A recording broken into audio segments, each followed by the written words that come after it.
बाप्पा या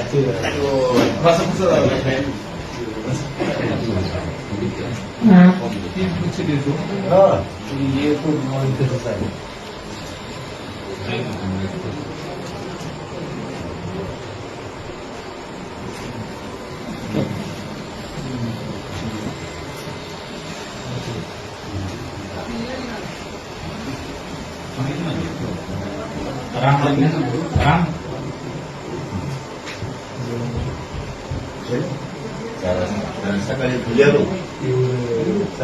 बरोबर जाणत नाही का बरोबर जाण विषय होता होता होता घरी 4 वाजले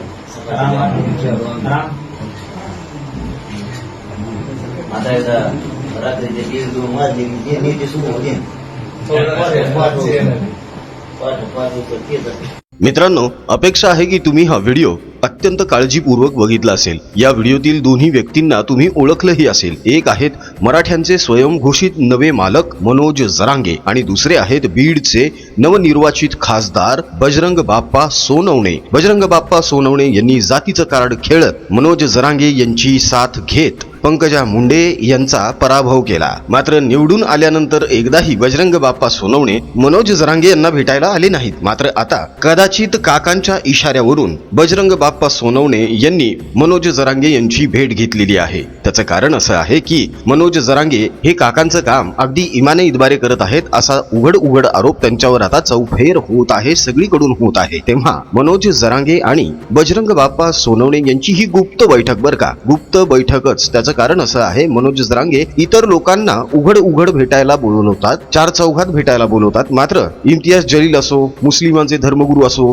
राजेश टोपे असो किंवा मग बजरंग बाप्पा सोनवणे यांच्यासारखे खासदार असोत, राष्ट्रवादी काँग्रेस शरद पवार गटाचे कोणी महत्वाचे पदाधिकारी असोत, यांच्याशी ते गुप्त बैठकाच करतात, गुप्त चर्चाच करतात। आता या दोघांमध्ये देखील गुप्त बैठक झालेली आहे। सध्या महाराष्ट्राच्या राजकारणामध्ये खूपच खळबळ माजलेली आहे आणि खूप घडामोडी होत आहेत। आजच्या या बजरंग बाप्पा सोनवणे आणि मनोज जरांगे यांच्या बैठकीचा थोडासा आढावा व्हिडिओतून आपल्याला घ्यायचा आहे। तेव्हा आजचा व्हिडिओ अजिबात स्किप करू नका, आजचा व्हिडिओ पूर्ण बघा। मित्रांनो, मुस्लिमांचे धर्मगुरू यांच्यासोबत गुप्त बैठक केल्यानंतर आता मनोज जरांगे शरद पवार गटाचे पदाधिकारी, त्यांचे खासदार आमदार यांच्यासोबत गुप्त बैठका घेत आहेत। यातून नेमकी काय खिचडी शिजत आहे आणि याचे काय परिणाम होणार आहेत याचा थोडासा आढावा आजच्या व्हिडिओतून आपण घेणार आहोत। मात्र त्या अगोदर सर्व हिंदू माता बंधू भगिनी यांना नम्र विनंती आहे की प्रपंच परिवाराने हिंदूंची एकजूट वाढावी आणि हिंदूंचं धर्म, शास्त्र, संस्कार, नीती आणि संस्कृती प्रखर प्रमाणामध्ये सर्वांपर्यंत पोहोचावी यासाठी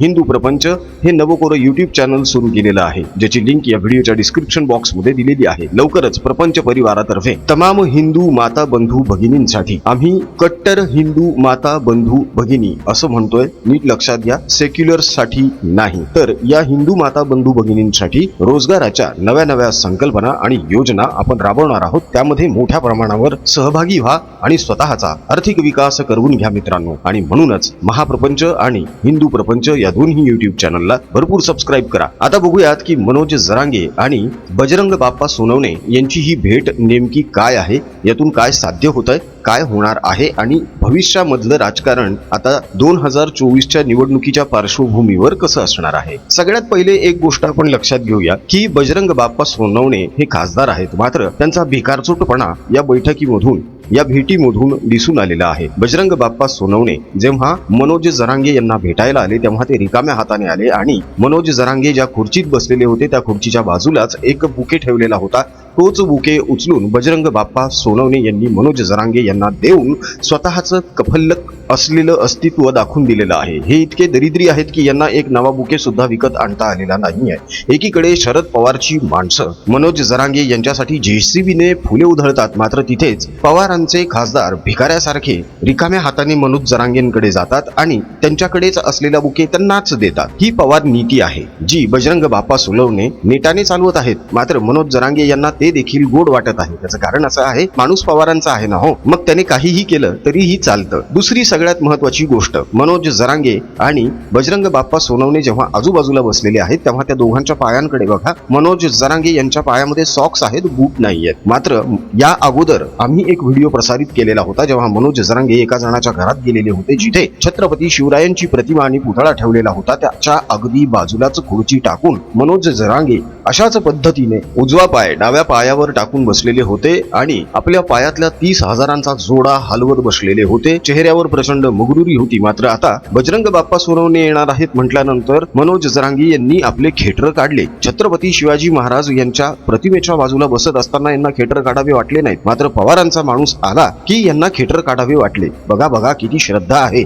बरोबर आहे, कारण जेव्हा पवार यांना भेटायला गेले होते तेव्हा हेच उड्या मारत मारत म्हणत होते ना, बाबो काय ऊर्जा आहे, बाबो काय ऊर्जा आहे. त्यामुळे साहजिकच पवार आणि त्यांच्या आमदारांना म्हणा, कार्यकर्त्यांना म्हणा, आदर द्यावाच लागणार आहे. नाहीतर मग रसद बंद होईल. मग जेसीबीनं फुलं कशी उधळली जाणार, मग असे 30-30, 40-40 हजारांचे खेटर कुठून येणार, मग कडक इस्त्रीचे कपडे कुठून मिळणार आपल्याला, कोटी कोटींच्या गाड्या कशा मिळणार इकडे तिकडे फिरण्यासाठी, हे सगळं बंद होईल ना. म्हणून मग इमाने इतबारे ते काम करावंच लागतं आणि तिथे अदबीनं वागावंच लागतं. मनोज जरांगे यांनी कोणासोबत कसं वागावं हे त्यांनी ठरवावं, तो त्यांचा वैयक्तिक अधिकार आहे. मात्र एकीकडे तुम्ही महाराष्ट्राच्या संविधानिक पदावर असलेल्या उपमुख्यमंत्र्यांना, मुख्यमंत्र्यांना घाणेरड्या शिव्या देता आणि दुसरीकडे दीड दमडीच्या भिकारछाप कार्यकर्त्यांना तुम्ही सन्मानाने बोलवता, त्यांच्याशी चर्चा करता. हा दुटप्पीपणा कशामुळे? तर केवळ आणि केवळ फडणवीस यांचा द्वेष. फडणवीस यांना राजकारणातून घालवण्यासाठी शरद पवार जी खेळी करत आहेत त्याचाच हा एक भाग आहे मित्रांनो. आता जाणून घेऊया की मनोज जरांगे आणि बजरंग बाप्पा सोनवणे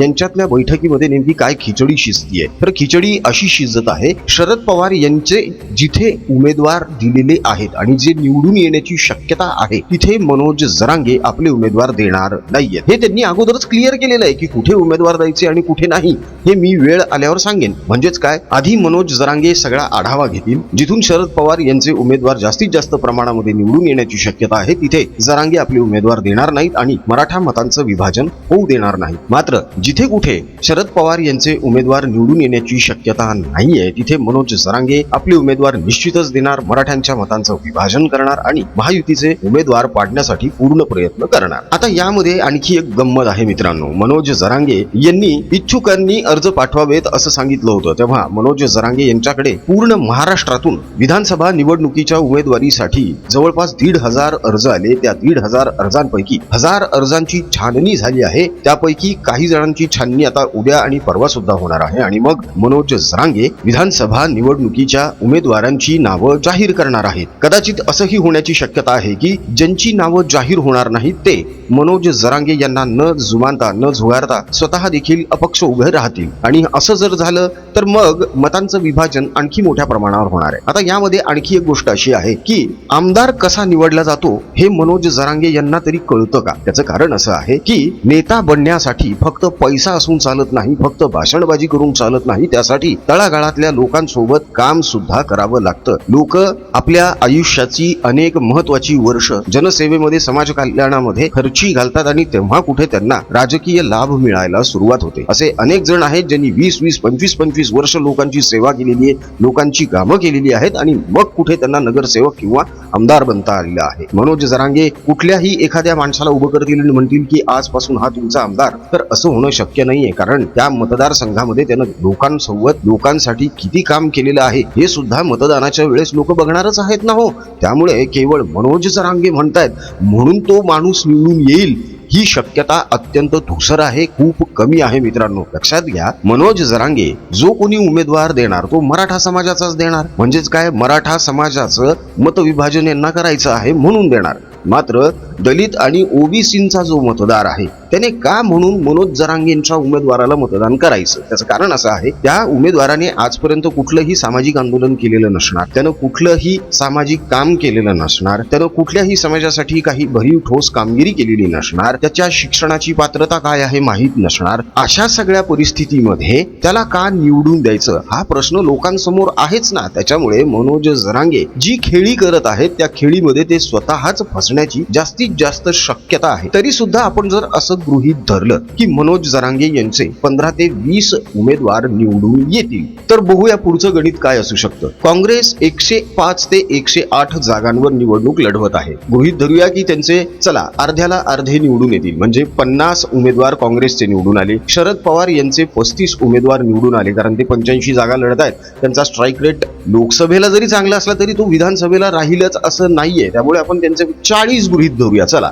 म्हणजे ह्यांचे 50 त्यांचे 40. उद्धव ठाकरे यांचे 20च्या वर आमदार येणं खूप अवघड आहे. 50 आणि 40 90 आणि ठाकरेंचे 20 म्हणजे झाले 110. आता मनोज जरांगे यांचे 15-20 आमदार जर निवडून आले तर हे 110 आणि जरांगेंचे 20 130 कमी पडतायत बहुमतासाठी. ते फक्त 14 जण. शरद पवार हे 14 जण फोडायला कमी करणार नाहीत आणि 14 जण स्वखुशीनं शरद पवार यांच्याकडे जातील सुद्धा. पण आता सगळ्यात मोठा गेम होणार तो म्हणजे खुर्चीसाठीचा. मुख्यमंत्री कोण म्हणणार यावरून या लोकांमध्ये सगळ्यात पहिले मारामारी होणार, भांडणं होणार. त्यानंतर मनोज जरांगे आपल्या आमदारांसाठी सुद्धा मोठी मोठी मंत्रीपद मागणार. कदाचित असंही होईल की मनोज जरांगे स्वतः मागच्या दरवाजाने आणि स्वतःसाठी एखादं चांगलं मंत्रीपद मागून घेतील. हे लोक स्वतः तोडफोड करून कडबोळं बनवून एक सरकार बनवतील सुद्धा, ते चालवतील सुद्धा. मात्र हे सरकार चालवत असताना मराठ्यांना आरक्षण मिळणार आहे का? अजिबातच नाही. त्याचं कारण असं आहे की जेव्हा मनोज जरांगे सत्तेत बसतील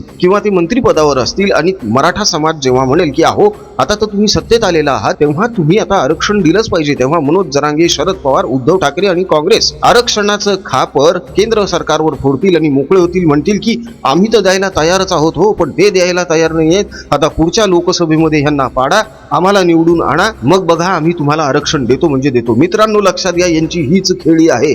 मनोज जरांगे सत्तेत आल्यानंतर सुद्धा मराठ्यांना आरक्षण देऊ शकत नाहीत.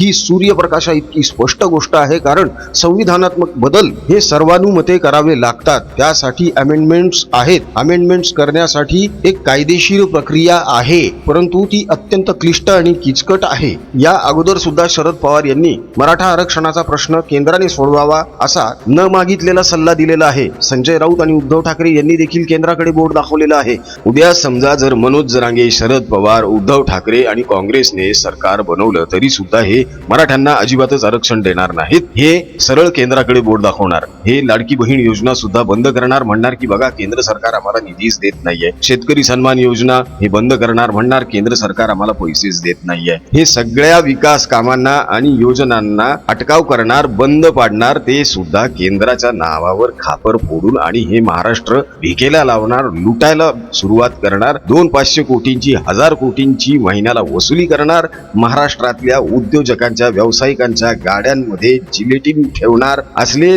अनेक धंदे हे लोक सत्तेत आल्यावर करणार आहेत. तेव्हा मतदारांनी या सगळ्या गोष्टींचा विचार करावा आणि मग मतदान करावं. मित्रांनो, त्याचं कारण असं आहे की मनोज जरांगे हे मराठा समाजाला आरक्षणाचं गाजरच दाखवत आहेत. त्याचं कारण असं आहे, मनोज जरांगे यांनी आपले 288 उमेदवार जरी निवडून आणले तरीही ते मराठ्यांना कायदेशीररित्या आरक्षण त्यांना जसं हवं आहे तसं देऊ शकत नाहीत. सगळे सोयऱ्यांची अंमलबजावणी होऊ शकत नाही. संविधानामध्ये तसा बदल करण्याची मुभा नाहीये. ही गोष्ट शरद पवारांना माहिती आहे, ही गोष्ट उद्धव ठाकरेंना माहिती आहे, राऊतांना माहिती आहे, काँग्रेसला सुद्धा माहित आहे, नाना पटोलेला सुद्धा माहित आहे, बाळासाहेब थोरात, पृथ्वीराज चव्हाण या सगळ्यांना माहित आहे, मनोज जरांगे यांना सुद्धा माहित आहे. मात्र आता सध्या फक्त आणि फक्त लोकसभेला जसा खोटा नरेटिव्ह पसरवण्यात आलेला होता तसाच खोटा नरेटिव्ह पुन्हा एकदा पसरवायचा आणि विधानसभेला सुद्धा महायुतीला फटका द्यायचा आणि स्वतः सत्तेत यायचं, हेच यांचं स्वप्न आहे. तेव्हा डोळे उघडा, सारासार विचार करा आणि मग मतदान करा. मित्रांनो, यांनी मुस्लिमांसोबत आधीच हातमिळवणी केलेली आहे. तेव्हा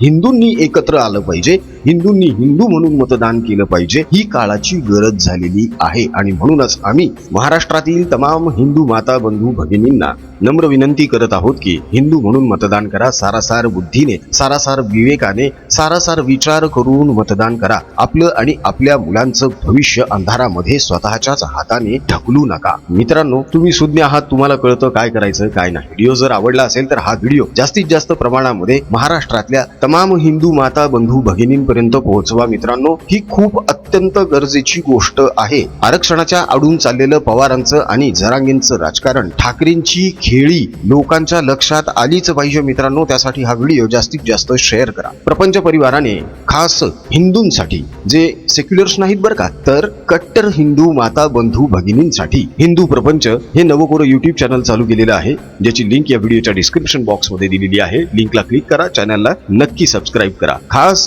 हिंदू बंधू माता भगिनी यांच्यासाठी प्रपंच परिवार लवकरच आर्थिक रोजगाराच्या नव्या संकल्पना आणि योजना घेऊन येत आहे. तेव्हा जास्तीत जास्त प्रमाणामध्ये हिंदू प्रपंच आणि महाप्रपंच या युट्यूब चॅनलशी जोडले जा. आर्थिक विकासाच्या, आर्थिक रोजगाराच्या नव्या संकल्पना, नवे व्यवसाय, नव्या गुंतवणुकी कशा करायच्या याचं सखोल मार्गदर्शन आपण करणार आहोत. सोबतच लोकांना रोजगार निर्मिती करून देण्यासाठी सुद्धा आपण मोठ्या प्रमाणावर प्रयत्न करत आहोत. त्यामुळे जास्तीत जास्त प्रमाणामध्ये या मोहिमेमध्ये सहभागी व्हा. हिंदू प्रपंच आणि महाप्रपंच या दोन्ही युट्यूब चॅनलला सबस्क्राईब करा. मनोज जरांगे विधानसभा निवडणुकीमध्ये उमेदवार देऊन जी खेळी करत आहे ती जर तुमच्या लक्षात आली असेल आणि त्यावर तुम्हाला जर काही भाष्य करायचं असेल तर नक्कीच कमेंट मध्ये तुमचं मत मांडा मित्रांनो. तुमच्या कमेंटसाठी आमचा कमेंट बॉक्स हा अत्यंत उतावीळ झालेला असतो, तेव्हा पटापट कमेंट करायला सुरुवात करा. राजकीय बातम्या, राजकीय घडामोडी, राजकीय अपडेट्स रंगतदार पद्धतीने जाणून घेण्यासाठी बघत रहा महाप्रपंच. पुन्हा भेटूया पुढच्या व्हिडिओमध्ये. जय हिंद, जय महाराष्ट्र, वंदे मातरम,